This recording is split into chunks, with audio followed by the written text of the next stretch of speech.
Hello दोस्तों, आज हम लोग पढ़ने वाले हैं गोखले बिल। दोस्तों, आपको बताते चलें कि लॉर्ड कर्जन के समय में 1905 में राष्ट्रीय आंदोलन हुआ, जिसे बंग भंग आंदोलन के नाम से भी जाना जाता है। बंगाल विभाजन का जो प्रस्ताव है वो लॉर्ड कर्जन ने 19 जुलाई 1905 में रखा और प्रस्ताव को क्रियान्वित किया, यानी बंगाल का विभाजन हो गया 12 अक्टूबर 1905 को। दोस्तों, उधर राष्ट्रीय आंदोलन शुरू हो गया बंगाल विभाजन को लेकर के, और दूसरी तरफ राष्ट्रीय शिक्षा आंदोलन फैल गया। जगह जगह पर इसी राष्ट्रीय शिक्षा आंदोलन की वजह से जगह जगह पर जो है राष्ट्रीय विद्यालय की स्थापना शुरू हो गई, और ये आप कह सकते हैं कि इस आंदोलन की सफलता के सबसे बड़े जो है प्रतीक थे, सबसे बड़ा कदम था दोस्तों। लेकिन जिस तरह से इस आंदोलन से सरकार को प्रभावित होना चाहिए था, उस तरह से वहाँ की सरकार जो है प्रभावित नहीं हुई। दोस्तों, आपको हम बताना चाह रहे हैं कि गोपाल कृष्ण गोखले चाहते थे कि जो है प्राथमिक शिक्षा अनिवार्य और निःशुल्क हो जाए। इसी क्रम में वो प्रयास में पहले से ही थे कि प्राथमिक शिक्षा को निःशुल्क और अनिवार्य कर दिया जाए। दोस्तों, गोपाल कृष्ण गोखले उस समय स्नातक यानी बीए की शिक्षा प्राप्त किए थे। चूँकि उच्च शिक्षा होने के कारण इनको गुण और दोष इन्हें भली भांति पता था। दोनों से ये परिचित थे कि जो तत्कालीन शिक्षा है उसके क्या जो है फ़ायदे और नुकसान हैं, और इस चीज़ से जो शिक्षा नहीं हो पा रही थी अच्छे ढंग से, शिक्षा के स्तर बहुत ही कम थे, इस चीज़ को लेकर के गोपाल कृष्ण गोखले बहुत ही चिंतित रहते थे। अपने यहाँ अपने भारत देश में जो शिक्षा का स्तर था वो बहुत ही कम था, या आप ये कह सकते हैं कि अशिक्षा के प्रति ये बहुत ही चिंतित रहते थे। इनका मानना था कि भारतीय जब तक शिक्षित नहीं होंगे तब तक स्वतंत्रता की प्राप्ति करना भी, या स्वतंत्रता की इच्छा करना ही व्यर्थ है, तब तक स्वतंत्रता प्राप्ति भी नहीं हो सकती। दोस्तों, ये चाहते थे हमेशा कि प्राथमिक शिक्षा को अनिवार्य किया जाए, किंतु लॉर्ड कर्जन आया और वो आकर के जो है 1904 में विश्वविद्यालय शिक्षा अधिनियम पारित कर दिया, यानी कि कानून बना दिया विश्वविद्यालय शिक्षा के लिए। तो लॉर्ड कर्जन के इस अधिनियम को पारित करने पर जो है गोपाल कृष्ण गोखले ने क्या किया, जमकर विरोध किया इसका। विश्वविद्यालय शिक्षा का जो है गोखले जी ने जमकर विरोध किया। वे चाहते थे कि भारत में प्राथमिक शिक्षा का जो है प्रचार प्रसार हो, और उसी पर वो निरंतर जोर देते थे। हुआ क्या दोस्तों कि 1906 में एक ऐसी घटना घटी जिससे गोखले जी बहुत ही प्रेरित हुए, और फिर वो और भी उत्साहित होकर के जो है अपने कार्य के प्रति यानी प्राथमिक शिक्षा के प्रति और जो है उत्सुक हो चुके, तत्पर हो गए। दोस्तों, वो घटना क्या थी 1906 की? वो घटना ये थी कि बड़ौदा के नरेश थे महाराजा सियाजी गायकवाड़। उन्होंने क्या किया कि अपने संपूर्ण बड़ौदा राज्य में 7 से 12 वर्ष के आयु के जो बच्चे थे उन सब के लिए प्राथमिक शिक्षा अनिवार्य कर दी।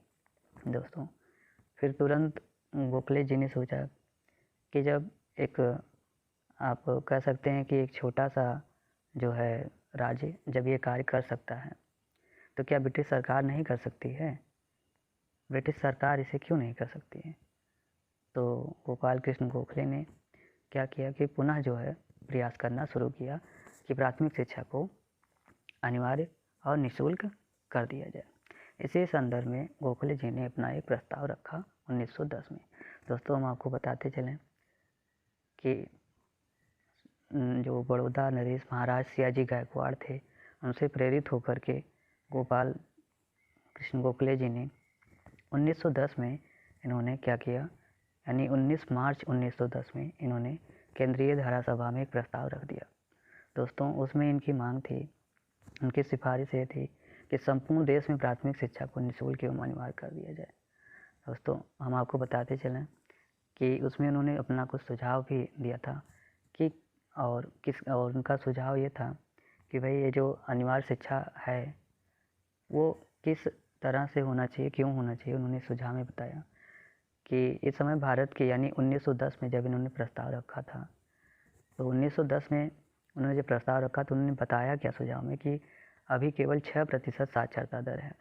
उन्होंने कहा कि वर्तमान में यानी कि 1910 में जो भारत की साक्षरता दर थी वो केवल 10% थी, और जिसमें से अगर देखा जाए तो 23.8% बालक और 2.7% बालिकाएँ थीं जो शिक्षा को प्राप्त कर रही थी। तो इसी चीज़ को दृष्टिगत रखते हुए, इस चीज़ को ध्यान में रखते हुए उन्होंने कुछ सुझाव दिया। सुझाव में उन्होंने ये कहा कि जिन क्षेत्रों में 33% बालक शिक्षा प्राप्त कर रहे हों, जिनमें 6 से 10 वर्ष के आयु के बालकों के लिए निःशुल्क शिक्षा एवं अनिवार्य कर दी जाए। और भी उन्होंने कहा कि भाई जो प्राथमिक शिक्षा का व्यय है वो स्थानीय संस्थाएं और सरकार जो है 1 और 2 के अनुपात में वहन करेगी। मतलब ये हुआ स्थानीय सरकार एक हिस्सा और स्थानीय संस्था एक हिस्सा और सरकार जो है 2 हिस्से में जो है उस खर्च को वहन करेगी। और उन्होंने कहा कि इस तरह से उन्होंने बताया कि प्राथमिक शिक्षा की देखरेख के लिए एक मंत्री रखा जाए, और उन्होंने कहा कि एक बजट में प्रतिवर्ष जो है शिक्षा की प्रगति का उल्लेख भी किया जाए।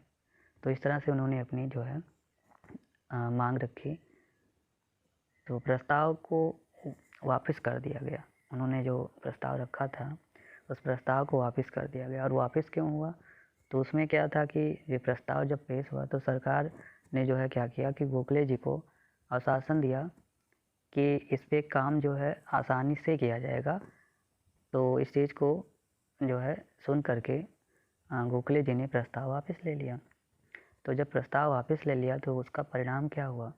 परिणाम ये हुआ कि ब्रिटिश सरकार जो है वो जो 1910 में ही केंद्र के अधीन एक शिक्षा विभाग स्थापित किया, और स्थापित कर उसमें जो है भारत में एक मंत्री की नियुक्ति भी कर दी, और प्रतिवर्ष शिक्षा की प्रगति रिपोर्ट भी प्रकाशित की होने लगी। परंतु सरकार ने प्राथमिक शिक्षा को निःशुल्क और अनिवार्य बनाने की दिशा में कुछ भी नहीं किया। और इससे गोपाल कृष्ण गोखले को बहुत दुख हुआ। अब फिर क्या हुआ कि मतलब उन्होंने जिस चीज़ की मांग की थी उसको तो वो हुआ ही नहीं, निःशुल्क शिक्षा जो है वो अनिवार्य हुई ही नहीं। तो उससे उनको बड़ा दुख हुआ। फिर क्या किए कि 1 साल बाद यानी कि 19 मार्च 1910 में उन्होंने प्रस्ताव पहला रखा था, और दूसरा उन्होंने क्या किया, फिर अगली बार उन्होंने क्या किया कि गोखले ने जो है विधेयक 2011 यानी कि विधेयक का मतलब होता है एक तरह का कानून, तो उन्होंने फिर 1 साल बाद पुनः घोषित किया। और उसमें उन्होंने क्या किया कि एक विधेयक जो है फिर मतलब बनाए, और गोखले ने 16 मार्च 1911 को केंद्रीय सभा में अपना एक विधेयक प्रस्ताव जो है किया। और उस विधेयक प्रस्ताव में जो है यानी कानून का एक प्रस्ताव रखा उन्होंने, और उसका उद्देश्य था कि प्राथमिक शिक्षा प्रणाली को अनिवार्यता के सिद्धांत को क्रमशः लागू करना। यानी उन्होंने प्राथमिक शिक्षा को लागू कराना चाहते थे और उसको निःशुल्क कराना चाहते थे। उसी के जो है संबंध में उन्होंने फिर से यानी कि 1911 में एक विधेयक रखा। तो विधेयक का सुझाव क्या था? उसमें सुझाव में मतलब उसमें उन्होंने अपना क्या क्या बताया। तो सुझाव में उन्होंने कहा कि भाई जो अभिभावक हैं, पेरेंट्स हैं, उनके लिए क्या था कि जो 11 से मतलब 6 से 11 वर्ष की आयु के जो बालक हैं वो प्राथमिक विद्यालयों में भेजना अनिवार्य होगा उनको। और अगर उनके गार्जियन यानी पेरेंट्स यानी अभिभावक अगर जो बच्चे 11 से यानी 6 से 11 वर्ष की आयु के हैं, अगर उनको विद्यालय नहीं भेजा जाएगा, इसका उल्लंघन किया जाएगा, तो अभिभावक को भी दंडित किया जाए। उन्होंने कहा कि जो है और कुछ समय बाद जब जो है लड़कों के लिए, बालकों के लिए अगर ये नियम बेहतर रहेगा तो कुछ दिन बाद जो है बालिकाओं के लिए भी प्राथमिक शिक्षा अनिवार्य कर दी जाए। उसमें उन्होंने ये भी कहा कि जो बालक कुछ बालक ऐसे भी जिनके अभिभावक की जो है मासिक आय 10 रुपये से कम है, तो उनको उन बालकों की शिक्षा को निःशुल्क कर दिया जाए। और उन्होंने ये भी कहा कि जो अनिवार्य प्राथमिक शिक्षा का जो व्यय और भार स्थानीय परिषद और सरकार द्वारा वहन किया जाएगा, और सरकार समस्त व्यय का जो है 2/3 भाग देगी। तो इस तरह से उन्होंने उसमें अपने जो है अपने विधेयक में सुझाव दिए।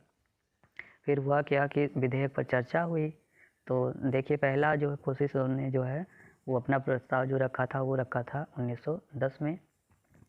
फिर 1910 में रखा था, उन्होंने आपको बताया थे कि जो पहला प्रस्ताव 1910 में 19 मार्च 1910 में रखा गया। इस चीज़ को जो है ये जो है सरकार कही कि वापसी कर लीजिए और इस पे काम होगा, लेकिन हुआ नहीं। फिर उनको जो है निराश होना पड़ा।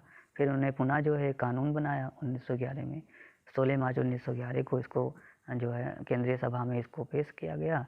और उसके जो सुझाव थे उसमें यही था कि जो पेरेंट्स हैं और उनके पेरेंट्स के जो मतलब अभिभावक के जो बच्चे हैं और 6 से 11 वर्ष के, अगर विद्यालय में नहीं भेजा जाता है तो पेरेंट्स को भी उसके लिए जो है उस नियम का उल्लंघन करने के लिए उन्हें भी सज़ा दी जाएगी, दंडित किया जाएगा। और उन्होंने कहा गया कि भाई पहले लड़कों के लिए अगर ये नियम अच्छा रहेगा तो फिर लड़कियों के लिए भी कर दिया जाएगा निःशुल्क शिक्षा, और अनिवार्य कर दिया जाएगा शिक्षा को।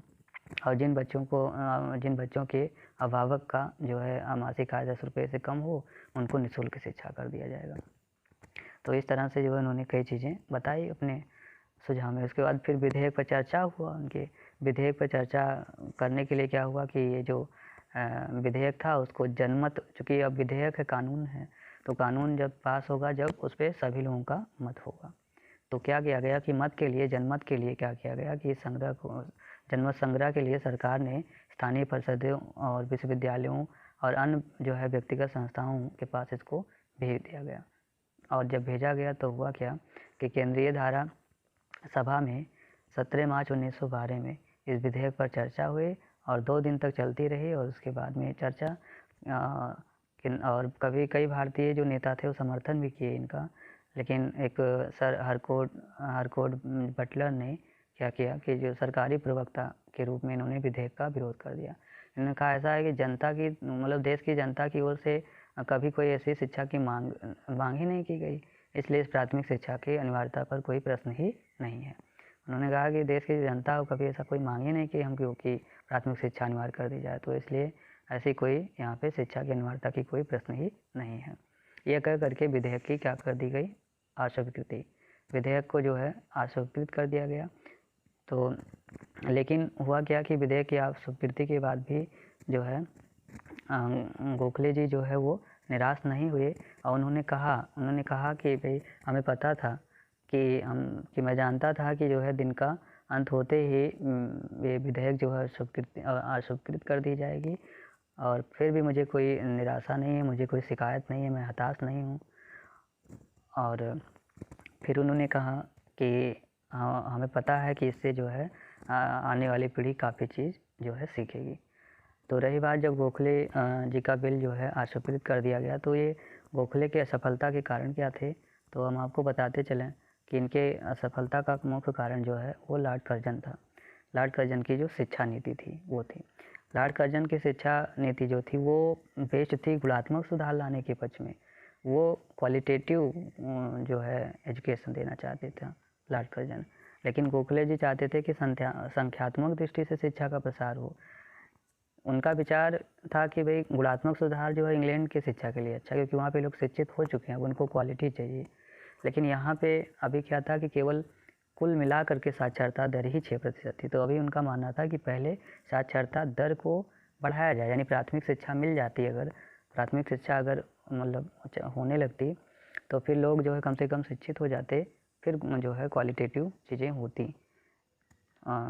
इसलिए जो है वो जो गोपाल कृष्ण गोखले जी थे, गोखले जी चाहते थे कि जो है यानी कि संख्यात्मक दृष्टि से शिक्षा का प्रसार करना चाहते थे कि अधिक से अधिक लोग शिक्षित हों, जबकि कर्जन चाहता था गुणात्मक सुधार चाहता था।